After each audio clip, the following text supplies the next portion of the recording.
ઉપસ્થિત મહેમાનગણો, શિક્ષકગણો અને ગ્રામજનો અને મારા વાલા વિદ્યાર્થીઓ, તમને બધાને હું કન્યા કેળવણી વિશે થોડું કહેવા માંગુ છું. તમે શાંતિથી સાંભળો એવી મારી નમ્ર વિનંતી. દીકરી મારી લાડકવાડ ભણશે રોડી પેર, દીકરી મારી લાડકવાડ ભણશે રોડી પેર, ઉગારવા બે કુટુંબને ઉપાય છે આ શહેર. કોઈ પણ દેશની પ્રગતિનો મુખ્ય આધાર છે તેની સારી કેળવણી. ભારતની સંસ્કૃતિમાં કેળવણી રૂપી ચીપમાં પાકતું અણમોલ રત્ન હોય તો તે સ્ત્રી છે.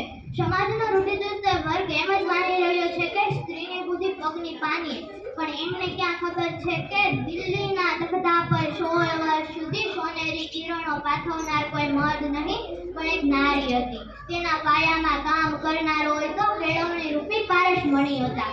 સ્ત્રીઓના ઉદ્ધાર માટે આજે સ્ત્રી કેળવણી મહત્વનું છે. સ્વામી દયાનંદે લખ્યું છે કે એક પુરુષ શિક્ષિત અને સંસ્કૃતિક હોય તો માત્ર તે જ ઉપયોગી બને છે, પરંતુ એક સ્ત્રી શિક્ષિત, સમજદાર અને સુયોગ્ય હોય તો સમગ્ર કુટુંબને સુદૃઢ બનાવે છે.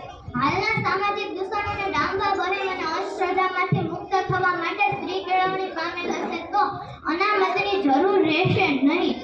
અને આજના યુગમાં સ્ત્રી કેળવણી પામેલ હશે તો સાક્ષરતા અભિયાનની જરૂર રહેશે નહીં, કારણ કે બાળકો શરૂઆતની કેળવણી પોતાની માતા પાસેથી મેળવશે.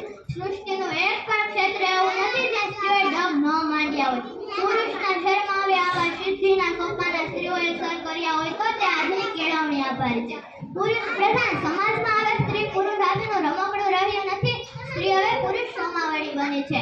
આજના યુગમાં કન્યા કેળવણી અનેરું મહત્વનું છે.